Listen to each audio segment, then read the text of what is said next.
नमस्कार, मैं हूं आपके साथ आस्था कौशिक। बीजेपी और आरएलडी पश्चिमी उत्तर प्रदेश की 27 सीटों पर क्लीन स्वीप करने की तैयारी में है और इसके लिए साथ साथ चुनावी कार्यक्रम हो रहे हैं। हालांकि दूसरी ओर इंडी गठबंधन की तरफ से भीम आर्मी चीफ चंद्रशेखर भी पश्चिमी यूपी में जमीन तलाशने पहुंच गए हैं। माना जा रहा है कि अखिलेश यादव जयंत को चुनौती देने के लिए सहयोगियों को मैदान में उतारने के मूड में है। आपको रिपोर्ट दिखाते हैं।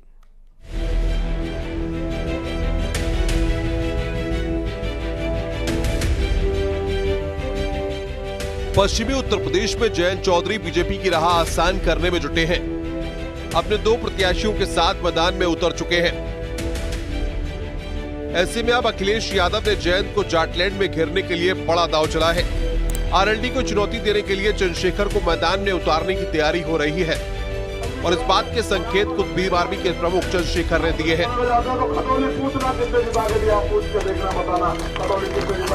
समाजवादी आरएलडी बीएसपी गठबंधन था 2019 में चौधरी अजीत सिंह लड़े थे, नहीं जीत पाए। खतौली आप क्या करवा लेना, 30,000 से हारे में 2017 में हारे, 2022 में हारे और मैंने वादा कि आगे अगर जिता के ना दिखाऊं तब बताना मेरे लोगों में मेरी बात का इतना असर है, क्योंकि वो मेरे जैसे छिटे पिटे गरीब लोग हैं, वो मेरी बात का भरोसा करते हैं। मुझे मौका देके देखो, लेकिन क्यों एक गरीब का बेटा खड़ा रहे इसलिए डरे?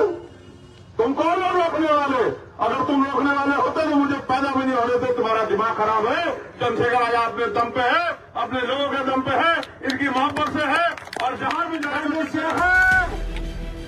दरअसल बीजेपी से गठबंधन के बाद बिजनौर सीट आरएलडी के खाते में गई है, जहां बिजनौर के मीरापुर विधायक और गुर्जर समाज की युवा चेहरा चंदन चौहान पर दांव खेला गया है। वहीं बिजनौर की नगीना लोकसभा सीट पर विपक्षी गठबंधन भीम आर्मी प्रमुख को उतारने की तैयारी कर रही है। ऐसे में पश्चिम की खास सीटों को समझना जरूरी है, क्योंकि आरएलडी बीजेपी के साथ आने से कई सीटों का गणित बदल चुका है। बागपत सीट की बात करें तो यहाँ सबसे ज्यादा मुस्लिम वोटर हैं। दूसरे नंबर पर जाट और गुर्जर वोटर। 2019 में बीजेपी के सत्यपाल सिंह को जीत मिली थी। बिजनौर में 1.35 लाख मुस्लिम वोटर हैं, करीब 80 लाख दलित वोटर हैं।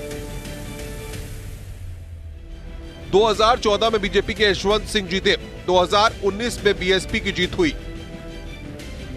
यानी पश्चिमी उत्तर प्रदेश की कई ऐसी सीटें हैं जहां चुनाव दर चुनाव परिणाम बदलते रहे। ऐसे में समाजवादी पार्टी की कोशिश इस बार अपने सहयोगियों के साथ मिलकर बीजेपी और आरएलडी को घेरने की है। लेकिन जयंत चौधरी बीजेपी के साथ मीटिंग और मंथन में नया समीकरण तैयार करने की कोशिश, इससे पश्चिमी उत्तर प्रदेश में बीजेपी को मन मुताबिक सफलता मिल सके। पश्चिमी उत्तर प्रदेश में कुल 27 लोकसभा सीटें हैं। 27 में से 19 सीटों पर बीजेपी का कब्जा है। पश्चिम में जाट वोटर कई सीटों पर निर्णायक है। जाट वोट बैंक पर जयंत चौधरी की पकड़ मानी जाती है। जयंत चौधरी अब एनडीए गठबंधन का हिस्सा है, यानी बीजेपी अपने सहयोगी आरएलडी के साथ उन सीटों को भी फतेह करने की कोशिश में है जहां 2019 के चुनाव में हार का सामना करना पड़ा था, ताकि 80 के लक्ष्य की राह आसान हो सके। Bureau report, news 18।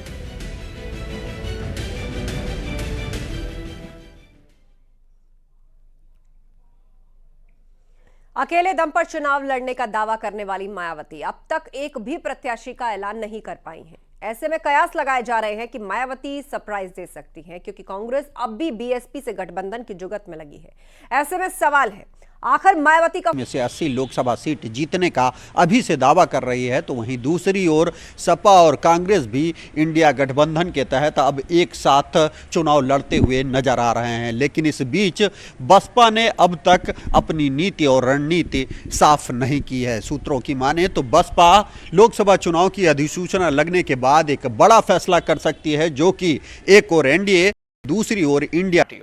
तो ऐसी स्थिति में मायावती एक किंग मेकर के रूप में क्या निर्णय लेगी आने वाले 2-4-10 दिनों के अंदर, ये तो देखने की बात होगी।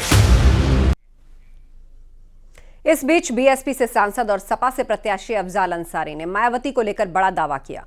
उन्होंने बीजेपी पर निशाना साधते हुए कहा कि बीजेपी बसपा को मिटाने की कोशिश में है। ऐसे में मुझे अब भी उम्मीद है कि चमत्कार होगा। मायावती एन मौके पर वार करेंगे। तो एसपी प्रत्याशी अफजाल अंसारी ने यह बात कही। उत्तर प्रदेश के लिए विवश कर दिया है बहन जी को उन्होंने कि आप किसी कतार में मत चली जाइएगा, चली जाइएगा तो हो सकता है 10-20 आपके। और इस बीच कांग्रेस सूत्रों से बड़ी खबर आ रही है। सूत्रों के मुताबिक कांग्रेस के राष्ट्रीय अध्यक्ष मल्लिकार्जुन खड़गे लोकसभा चुनाव नहीं लड़ेंगे। कर्नाटक की कलबुर्गी सीट मल्लिकार्जुन खड़गे की परंपरागत सीट रही है और पिछले लोकसभा चुनाव में वो इस सीट से हार गए थे। फिलहाल मल्लिकार्जुन खड़गे राज्यसभा मेंबर हैं और वो नेता विपक्ष और पार्टी अध्यक्ष भी हैं। साथ ही विपक्ष के दलों के गठबंधन INDIA में भी उनकी बड़ी भूमिका है, लिहाजा उन्होंने चुनाव न लड़ने का फैसला किया है। तो सोर्सेस से खबर यह मिल रही है कि मल्लिकार्जुन खड़गे लोकसभा चुनाव नहीं लड़ेंगे। फिलहाल वो राज्यसभा से सांसद हैं, पार्टी के अध्यक्ष हैं।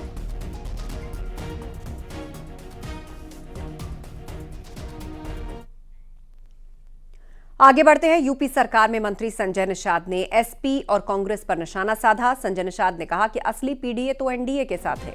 वहीं उन्होंने कहा कि कांग्रेस पहले हाफ थी और SP के साथ आने के बाद अब साफ भी हो जाएगी।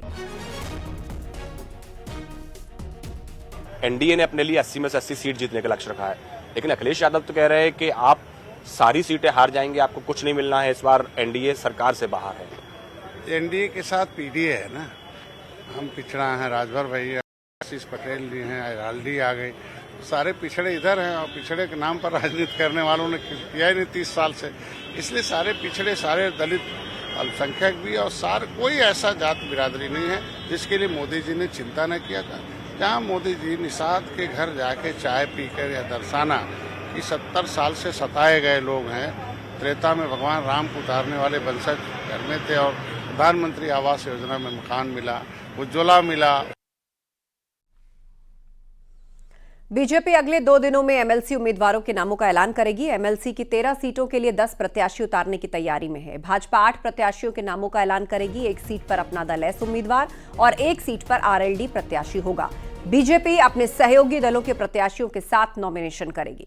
आपको बता दें, MLC की 13 सीटों के लिए 11 मार्च तक पर्चे भरे जाएंगे। सूत्रों के हवाले से खबर यह है कि बीजेपी ने 10 सीटों के लिए 36 संभावित नामों का पैनल भेजा है।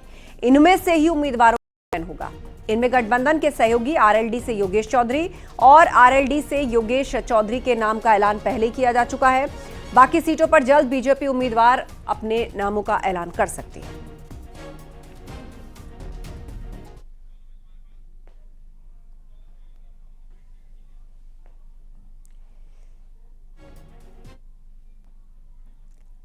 तो NDA के 10 प्रत्याशी उतारने की तैयारी है।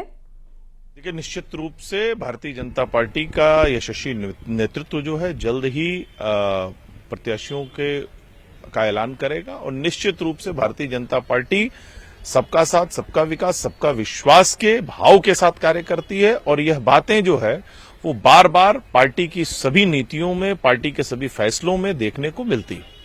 भारतीय जनता पार्टी MLC के प्रत्याशियों के नामों का ऐलान आज से कल तक कर सकती है। भारतीय जनता पार्टी ने प्रदेश से नामों के पैनल को दिल्ली यानी कि केंद्रीय नेतृत्व को भेज दिया है।